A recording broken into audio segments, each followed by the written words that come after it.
She turned her back on her ailing mother, ignoring the faint cries coming from the bed.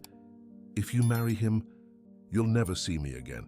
Months later, with the ring on his finger and a guilty conscience, something began to go wrong, very wrong. The call she received that morning changed everything, and made her wish she had never ignored that last warning from her mother. The corridor of the public hospital was crowded, stretchers leaning against the walls, people moaning in pain, nurses running from one side to the other. And there, in the middle of all that confusion, was Dorothy, 65, lying on a cold stretcher, looking at her daughter with her eyes full of tears. "Sarah, please, don't do that to me, my daughter." The old woman's voice came out weak, choked. She stretched out her trembling hand, trying to reach her daughter, but Sarah took a step back. The 28-year-old's face was hard, closed, without a shred of mercy. "I can't take it anymore, Mom. You never accepted my love. You never gave Brandon a chance." Dorothy tried to sit on the stretcher, but her weak body did not obey. Tears streamed down her wrinkled face, staining the thin hospital sheet. "Sarah, I'm just trying to protect you." I saw it in his eyes. "There's something wrong.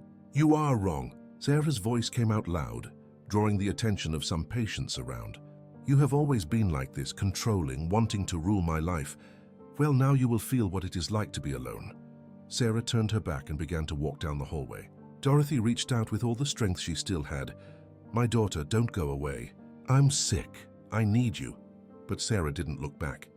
His footsteps echoed in the cold hallway as he moved further and further away. A nurse who witnessed all this was paralyzed for a few seconds, then ran to Dorothy's stretcher. "Madam, are you okay? Do you want me to call someone?" Dorothy shook her head, sobbing. The nurse held the old woman's cold hand, feeling her tremble. "He's going to hurt her," Dorothy murmured between sobs. My God, I saw it in his eyes. And she doesn't believe me." The nurse shook Dorothy's hand affectionately, but didn't know what to say. How do you comfort a mother who has just been abandoned by her own daughter at a time when she needs help the most? "Do you have anyone else I can call? Any relatives, friend?" Dorothy closed her eyes and more tears slid down her face. "I have no one. There was only her." At that moment, a doctor hurried past and stopped when she saw the scene. "What happened here?" "Her daughter just left." "Abandoned her here," the nurse replied in a voice full of indignation. The doctor sighed and looked at Dorothy with pity. "We will provide a vacancy for you in the oncology sector. You can't stay here in the hallway." But Dorothy could hardly hear. Her mind was far away, reliving every moment that had led her to that cold and lonely corridor. 6 months earlier, the dining room of Dorothy's house was neatly arranged. New tablecloth, beautiful crockery, flowers in the center. Dorothy had spent all day preparing everything. It was the first time she had met Brandon, the fiancé Sarah couldn't stop talking about. "Mom, he's coming soon. Is everything perfect?" Sarah entered the room beaming, wearing a new dress. "It's beautiful, daughter, but you didn't have to spend so much on this outfit." "Mom, please don't start." Sarah rolled her eyes. "I want everything to be perfect. Brandon is special, he deserves it." Dorothy took a deep breath. She wanted her daughter to be happy so badly. But something about the way Sarah spoke of this man made her uneasy. The doorbell rang and Sarah practically flew to the door. Dorothy stood up slowly, smoothing her own clothes, trying to shake off that tightness in her chest. "Mom, that's Brandon." The man who entered the room was handsome, well-dressed with a wide smile on his face. He reached out to Dorothy. "Mrs. Dorothy, it is a pleasure to meet you at last. Sarah talks a lot about you." The moment Dorothy touched his hand, a chill ran down her spine. It wasn't the handshake, which was even firm and polite. It was something else. Something in his eyes. An emptiness. The smile was there, but the eyes seemed to calculate, study, measure. "The pleasure is mine," Dorothy managed to say, letting go of her hand quickly. During dinner, Brandon was charming. He told funny stories, praised the food, asked polite questions. But Dorothy watched, and the more she watched, the more restless she became.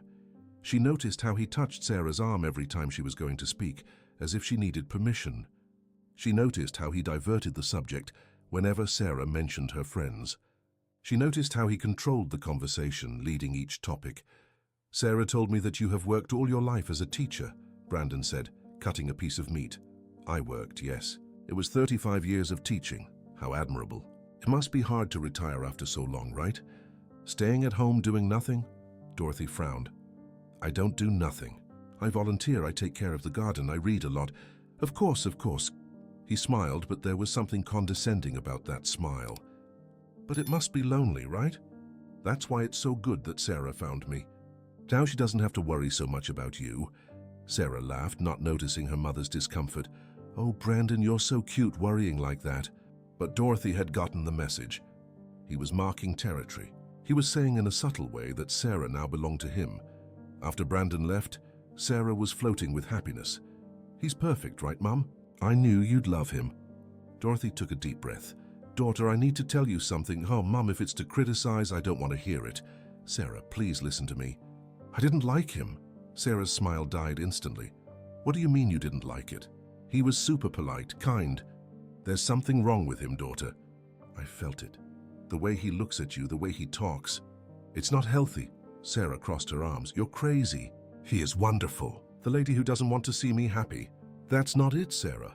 A mother feels these things. You don't feel anything. You are controlling. You always have been.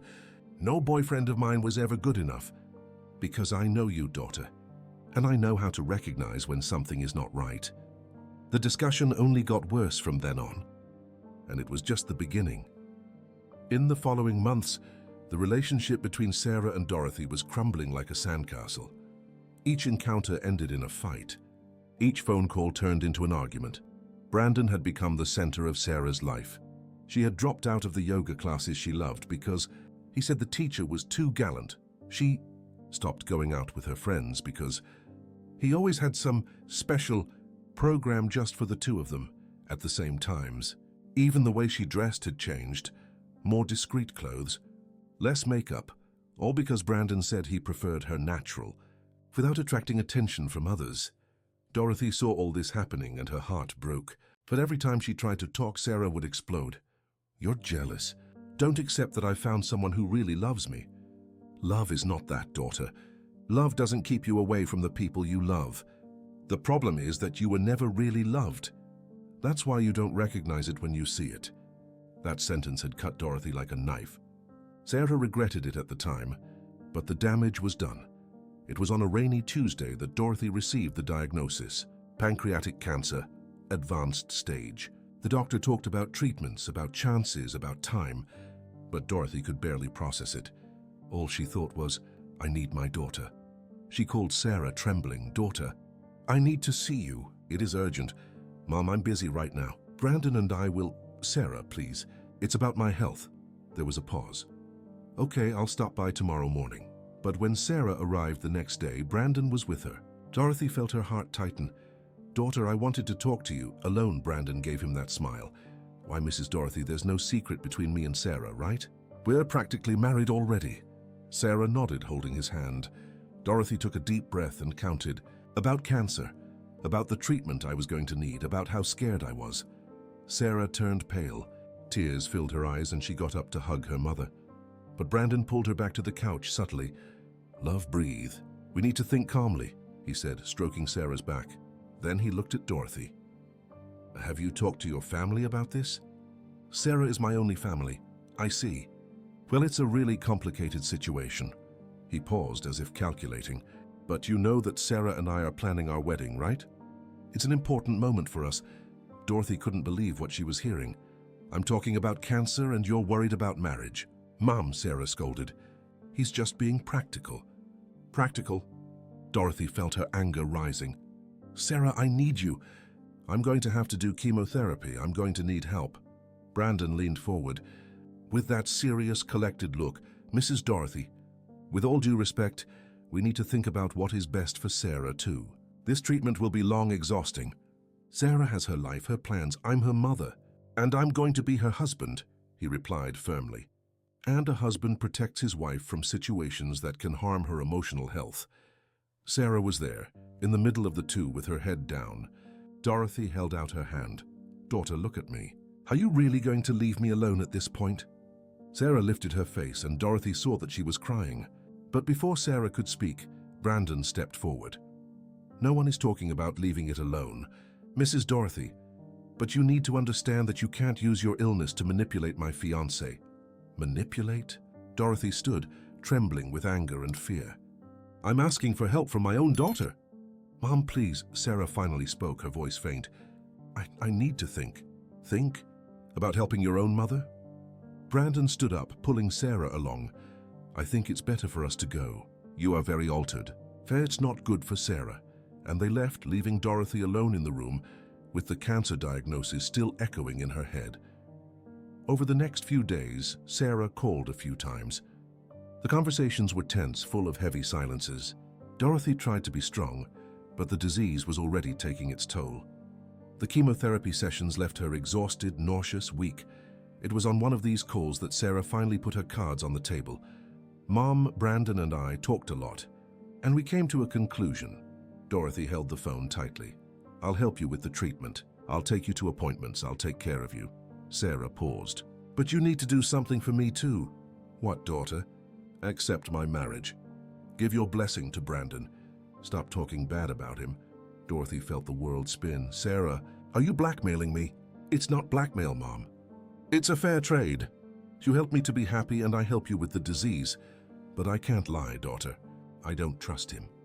I see things in you that scare me. You're not the same anymore. I am happy. Sarah screamed on the other side. For the first time in my life, I'm happy and you can't stand it. It's not true. Yes, it is. You have always been like this. Controlling, possessive. But now I have Brandon. And if you don't accept that, if you don't give your blessing to our marriage, then... So we have nothing else to talk about. Dorothy was crying now, her hand shaking so hard she could barely hold the phone. Sarah, you're not serious. Yes, I am. It's your choice, Mom. Accept my fiancé or be alone. And she hung up. Dorothy sat on the couch for hours, her phone still in her hand, tears drying on her face. She was sure, absolutely sure, that Brandon was dangerous. I saw it in the way he controlled Sarah, in the way he had isolated her, in the way he had planted this war between mother and daughter. But what could she do? Lie? Give your blessing to a marriage that was going to destroy your daughter. She couldn't. Even though I knew I was going to pay the highest price, 2 weeks later, Dorothy had a severe crisis. The chemotherapy had left her very weak. A neighbor found her passed out and called the ambulance. That's how she ended up in that cold corridor of the public hospital. And that's how Sarah showed up. Not to care, but to keep her promise. You had your chance, Mum. I offered a fair deal. The lady who chose to be alone, and he left, leaving Dorothy there, abandoned, sick, alone. But at that moment, even with all the suffering, Dorothy still whispered to the nurse who held her hand, I did the right thing. I can't lie to her, even if it costs me everything. 3 months have passed since that horrible day in the hospital. 3 months in which Sarah didn't look back. She didn't allow a single memory of her mother to get in the way of her happiness. Sarah's life was now a whirlwind of wedding preparations. Brandon had insisted that it be something big, luxurious, unforgettable, and he was paying for everything. The 5-star salon, the imported designer dress, the honeymoon in Paris. Sarah felt like a princess. Honey, what do you think of these flowers? Sarah showed photos on her cell phone while they ate breakfast in the fancy apartment Brandon had rented to them. Beautiful, like everything you choose. He kissed her forehead. But her eyes were on his phone typing messages. Sarah didn't even notice. She was so immersed in the preparations that she could see nothing else around. I couldn't see that I didn't have any more friends to invite to the wedding. He could not see that he had moved away from all the people he loved. She didn't see that Brandon controlled every minute of her day, where she went, who she talked to, what she wore. I'm so happy. She sighed, looking at the expensive engagement ring on her finger. I'm finally going to have my real family. Brandon looked up from his phone and smiled. But it was that smile that didn't reach the eyes. Yes, my love. A real family. Not like that shrew of your mother who just wanted to control you. Sarah felt a pang in her chest when she heard this. Lately, every time I thought about my mother, there was a wave of something. It wasn't really her fault because Sarah had convinced herself that she had done the right thing. But it was a bad feeling, a burden. Do you think I did the right thing? She asked suddenly. Brandon put down his phone and took her hand, looking into her eyes with that intensity that used to melt Sarah. Honey, you did what you had to do. She gave you an unfair ultimatum. She chose to be alone. You're right, Sarah murmured, but the bad feeling didn't go away. Besides, Brandon continued, shaking her hand a little tighter, after we get married, You won't have to worry about anything else. I'll take care of everything. You can even stop working, stay at home, be my queen." Sarah smiled, but it was an automatic smile. She enjoyed her job as a graphic designer. I had never thought about quitting. Oh, I don't know. I like to work. Brandon's face closed for a split second, but soon he smiled again. "We talk about it after the wedding, okay? Now let's focus on making the most beautiful day of your life." He got up and went to take a shower, leaving Sarah alone with her confused thoughts. It was that same day, in the afternoon, that Sarah's phone rang. Unknown number. She almost didn't answer, but something made her press the green button. "Hello? Sarah. Sarah, is that you?" A feminine voice, tense, almost desperate. "Who is it?" "It's Rebecca. Rebecca Morrison. We studied together in high school, remember?" Sarah frowned. Rebecca. The name was familiar, but it had been so long. "Rebecca. Wow, it's been a birthday. How did you get my number?" I looked for you." "Sarah, I need to see you. It is urgent." There was something in her voice that made Sarah's heart race. "Urgent? Why, did something happen?" "I can't talk on the phone. Please, can you meet with me? Today, it's about your fiancé." Sarah's blood ran cold. "About Brandon." "How do you meet Brandon?" "Sarah, please." Rebecca's voice was trembling now, on the verge of tears. "I know it's going to sound crazy, but you're in danger. I need to tell you a few things before it's too late." Sarah looked around as if Brandon might suddenly appear. He had left to settle some wedding matters. Where do you want to find yourself?" "There's that little coffee shop on Rua das Acacias, remember? Where did we go after class?" Sarah remembered. It was a low-key place away from the apartment where she lived with Brandon. "I can be there in an hour." "Thank you, Sarah. Thank you very much. And don't tell him we'll meet." The call dropped, leaving Sarah with the phone in her hand and her heart racing. Part of her wanted to call Brandon, tell her about the awkward call. But another part, a small part that she had been ignoring for months, was curious and scared. An hour later, Sarah walked into the cafeteria. The place was almost empty. At a table in the back, she saw a woman with her back turned, brown hair tied in a ponytail. When the woman turned around, Sarah barely recognized her. Rebecca had been a vibrant girl, full of energy. The woman in front of him looked like a shadow. Two thin, deep dark circles, her hands trembling when holding the cup of coffee. "Rebecca." Sarah sat up, shocked. "My God, are you okay?" Rebecca laughed humorlessly. "No, Sarah, I'm not well. And you're not going to be marrying that man either." Sarah felt anger rising. "Look, I don't know what you want, but I was married to him." Rebecca cut off, her voice firm despite the tears that were beginning to fall. "I was married to Brandon Hayes for 2 years, and he almost killed me." Sarah's world stopped. She looked at Rebecca as if she was speaking another language. That doesn't make sense. Brandon was never married. He told me about all his relationships. He lied." Rebecca opened her bag with trembling hands and pulled out a briefcase. "I brought evidence. Marriage certificate, divorce certificate, pictures, medical reports, restraining orders." She spread the documents on the table. Sarah looked at it all, her heart beating so hard she could hear it in her ears. There it was. Marriage certificate between Brandon James Hayes and Rebecca Ann Morrison. Date 5 years ago. Wedding photos. Brandon was there, younger, but it was him. Without a doubt, no, it can't be. Yes, you can. Rebecca wiped away her tears. "And there's more, Sarah, much more. He wasn't just with you, not only with me. Brandon has a pattern. He looks for vulnerable women, women who are alone or have distant families. He seduces, conquers, makes you feel like the most special person in the world." Sarah was shaking now. Rebecca's every word was like a punch. Then, when he has total control, when you've pushed away everyone who loves you, he shows who he really is. Rebecca pulled the sleeve of her blouse, showing scars on her wrists. "These are the times I tried to kill myself to escape him, because it seemed that there was no other way out." "My God." Sarah covered her mouth with her hand. "He started with small things. Jealous. Comments about my outfit, my friends, my family. He said it was because he loved me very much. Then it escalated. I controlled my money, my cell phone, wherever I went. If I contradicted him, violence came." Rebecca showed more photos. Photos of her with bruises, with a black eye, with a broken lip. "It took me 2 years to escape. I had to file a police report, get a restraining order, move to another city. And yet he chased me for months." Sarah was crying now, all that months-long construction falling apart. Why are you telling me this now? Because I saw the photos of the wedding of the year on social media. I recognized him right away. And when I saw your name, I remembered you. We weren't very close at school, but I couldn't let you fall into the same trap. Sarah looked at all those documents scattered on the table.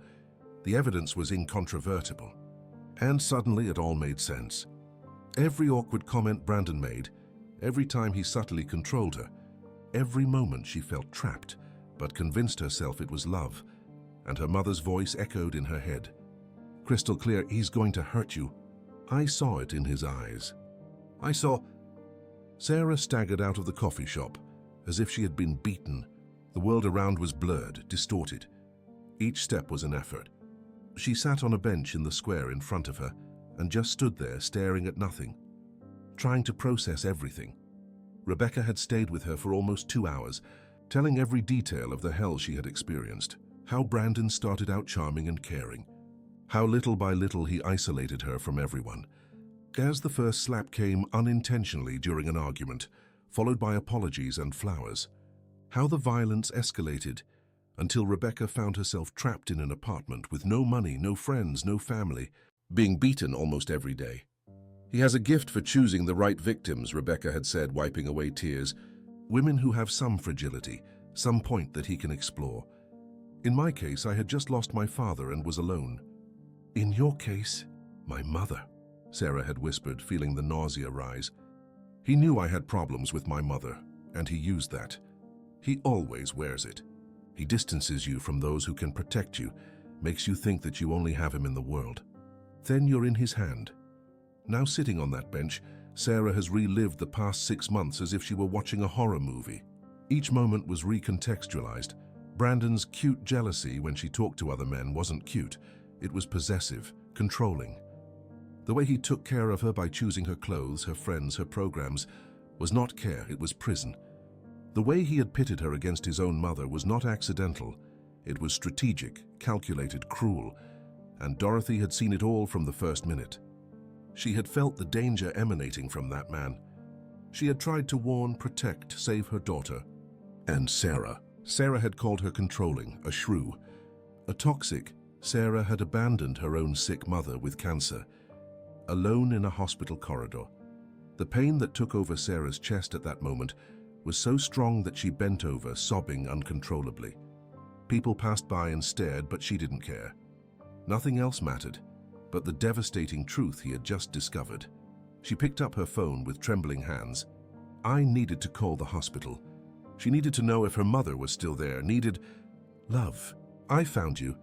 Sarah raised her head, startled. Brandon was standing there in front of her with that smile that now seemed sinister. Brandon, are you crying? What happened? He sat next to her, trying to take her hand, but Sarah pulled it out. It doesn't touch me. His smile faltered. Sarah, what's going on? Where have you been? I called 1,000 times. Sarah looked at him, really did, for the first time in months, and she saw exactly what her mother had seen. The emptiness behind the beautiful eyes, the carefully constructed mask. The predator posing as Prince Charming. I know who you are, she said, her voice coming out firmer than she expected. Something changed on his face. The mask slipped off for a second, showing something cold, dangerous. What are you talking about? Rebecca, his ex-wife. She told me everything. Brandon was very quiet. When he spoke, his voice was different, lower, too controlled. Did that crazy woman look for you? Sarah, she's obsessed with me. I had to get a restraining order against her because... Stop. Sarah stood up. Just stop. I saw the evidence. The photos. The documents. The medical reports of what you did to her. She's lying. She manipulated everything. Sarah, baby, will you believe a stranger instead of me? But Sarah was already walking, moving away. Brandon followed her, grabbing her arm tightly. Let go of my arm. Not until you hear me. I love you. That woman is trying to destroy our happiness. Let go. Sarah screamed, and some people in the square looked on. Brandon let go, but his eyes were cold now, all pretense of love fading. You're going to regret it. I invested a lot in you. A lot of time. A lot of money. You owe me. I don't owe you anything. Sarah ran away, hearing him scream after her, but she didn't stop. He ran until he managed to stop a taxi. He gave the address of the hospital. his heart pounding in his chest. Please drive fast all the way, she prayed. She prayed for her mother to be well. He prayed that it wasn't too late. He prayed to have the chance to ask for forgiveness. When he arrived at the hospital, he ran to the reception. Dorothy Silver. She was admitted here 3 months ago. Oncology. The receptionist typed on the computer, frowning. She's not here anymore. He was discharged 2 months ago. The world turned. What do you mean, hi? She had advanced cancer. According to the system, she was transferred to a palliative care institution. Let me see the address. Sarah wrote down the address with her hand shaking so much that she could barely write it. Another taxi ride through the city to the outskirts, where a small hospice surrounded by gardens once stood. She almost ran in. A nurse stopped her. Can I help? Dorothy Silver, is she here? Please, I need to see my mother. The nurse looked at her with a strange expression, a mixture of pity and judgment. Are you her daughter? I am, please. Is she okay? Is she alive? The nurse sighed. She's alive, yes. But you need to know. She arrived here in very bad condition. Malnourished, alone, advanced cancer. The volunteers of the institution found her at the public hospital and brought her here because she had no one. Every word was a stab in Sarah's heart. I know I was terrible. But I need to see her, please. The nurse guided her down a quiet corridor to a room at the end. The door was ajar. Sarah took a deep breath and walked in. The room was simple but cozy. Natural flowers in a vase, light curtains letting the sun in, and on the bed so small that it looked like a child was Dorothy. Sarah barely recognized her. Her mother had lost a lot of weight. Her hair, previously always well cared for, was thin, white, yellowish skin. Several pipes connected to it, machines beeping softly.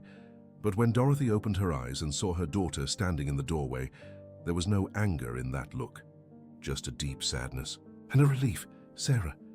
The voice came out weak, almost a whisper. Sarah collapsed. He fell to his knees next to the bed, taking his mother's cold and fragile hand, sobbing uncontrollably. Mom, my God, Mom, forgive me. Forgive me, please. Dorothy raised her trembling hand and stroked her daughter's wet face. I know, my daughter. I know. I was horrible. I abandoned you. You were right about him, Mom. You were right about everything. Sarah's tears fell into Dorothy's hand, who squeezed her fingers with all the strength she still had. A mother always knows, Dorothy whispered. I saw it in his eyes. And I needed to protect you, even if you hated me for it. I don't hate you. I love you. I love it so much. Sarah was almost screaming now, all the pain, all the guilt, all the regret coming out at once. Forgive me, Mom. Forgive me for being so blind, so stupid. I have already forgiven my daughter. I've already forgiven. Sarah climbed onto the bed carefully, hugging her mother like a child, feeling her frail body tremble. And there, in that quiet room, mother and daughter cried together. Dorothy with relief at having her daughter back, Sarah with remorse for almost losing her mother forever. Sarah did not leave her mother's side for the next few days. He slept in an uncomfortable armchair in his room, ate badly but didn't care. Every second with Dorothy was precious. Every conversation was a gift, and they talked about everything. Sarah told every detail of what she had discovered about Brandon, every lie, every manipulation. Dorothy listened in silence, just holding her daughter's hand, validating each feeling. I should have realized it earlier, Mum. The signs were all there. He's good at what he does, daughter. People like that know exactly how to deceive. Dorothy coughed and Sarah quickly offered water. But the important thing is that you found out in time, thanks to Rebecca. And thanks to you, who didn't give up on me even when I treated you that horrible way. Dorothy shook her hand. A mother never gives up on her daughter, never. It was on the 4th day that Sarah made a decision. She took her cell phone, took a deep breath and called the police. Rebecca had given him all the documents, all the evidence. Sarah added her own statement about the threats Brandon had made in the square. The investigation was quick. When police began investigating Brandon Hayes, they discovered that he wasn't just an aggressor, he was a serial predator. In addition to Rebecca and almost Sarah, there were 3 other women in different states with restraining orders against him. One of them was still hospitalized, recovering from serious injuries. Brandon was arrested, trying to flee the country. When the officers handcuffed him, he showed no remorse, just cold anger at being discovered. Sarah watched the news about his arrest in the hospital room with Dorothy by her side. When they saw him being put in the patrol car, Dorothy whispered, "It's over, my daughter. You're free. But Sarah knew it wasn't just about Brandon. It was about everything. About all the wrong decisions I'd made, all the times I'd ignored instincts, all the times I'd mistaken control for love. Mom, I need to do something. Sarah turned to her, her eyes determined. I'm going to sell my apartment. All the money goes to your treatment. There is an experimental clinic in São Paulo. The doctors here talked about it. It's expensive, but they're having good results with the type of cancer you have. Daughter, you don't have to... Yes, it does. You deserve every chance to live. And I will be by your side in every appointment, every treatment, every day. I promise. Dorothy began to cry, but they were tears of gratitude, of hope. The following weeks were intense. Sarah sold everything she had of value. The apartment, the car, the expensive jewelry Brandon had given her. He managed to save enough to pay for 3 months of experimental treatment. The move to São Paulo was quick. Sarah rented a simple studio near the clinic and got a freelance job that she could do from home to have flexible schedules. Every penny was counted, every meal was planned. But for the first time in months, Sarah felt at peace. The treatment was difficult. Dorothy was sick, lost more hair, had days when she could barely get out of bed. But Sarah was there always, holding her hand during infusions, cleaning when she vomited, reading to her when she couldn't sleep. I don't deserve you, Dorothy said on one of those difficult nights. I don't deserve you, Mom. You tried to save me and I abandoned you. Now it's my turn to take care. It was in the 3rd month of treatment that the first miracle happened. The tests showed that the tumor had shrunk. Not much, but enough to give hope. It's a good sign, the doctor said, smiling. Some patients respond very well to this protocol. Let's keep going. Dorothy shook Sarah's hand with a strength she hadn't shown in months. I'm going to beat this, daughter. I'm going to live to see you really happy. And she won. Month after month, the tumors were shrinking. The frail body regained strength. Her hair began to grow back, white but full of life. The cheeks regained color. The doctor called it remission. Sarah and Dorothy called it a miracle. 6 months after the start of treatment, Dorothy was discharged. She wasn't completely cured. She never would be. But the cancer had receded so far that she could live a near-normal life, with regular follow-ups. On the day they left the clinic for the last time, Sarah had a surprise planned. She had saved every extra penny of the past few weeks for this. Mom, close your eyes. What are you up to, girl? Just close. Sarah guided her mother to the rental car and drove for 2 hours. When he finally stopped and told Dorothy to open her eyes, they were on a quiet, almost deserted beach. Surprise. Dorothy looked around, her eyes filling with tears. The beach. You remember? That you always dreamed of seeing the sea when it was good? I do remember. Sarah helped her mother out of the car. Dorothy was still frail, but she could walk. They went to the sand, took off their shoes and walked to the water's edge. The sun was beginning to set, painting the sky orange and pink. The waves crashed gently on the sand. Some seagulls flew low. Dorothy took a deep breath. The salty air filling her lungs. It's so beautiful. Just like you. Mom, they walked along the beach holding hands in silence, just feeling the moment. They didn't need words. Everything they needed to say had been said in the last few months, through care. Presence, forgiveness, love. It was Dorothy who broke the silence, stopping to look at her daughter. Sarah, I want you to promise me something. Anything. Mom, never doubt who really loves you again. True love doesn't isolate you. It doesn't control you. It doesn't diminish you. True love makes you grow, protects you, sets you free. Sarah felt the tears flowing. I promise, Mom. And I promise one thing too. I will never confuse control with love again. I will never ignore my instincts again. And I will never ever abandon you again. Dorothy hugged her daughter, and they stood there hugging on the beach as the sun set on the horizon. Do you know what I learned from all this? Sarah said after a while. What, daughter? That sometimes the people who love us the most say things that are hard to hear.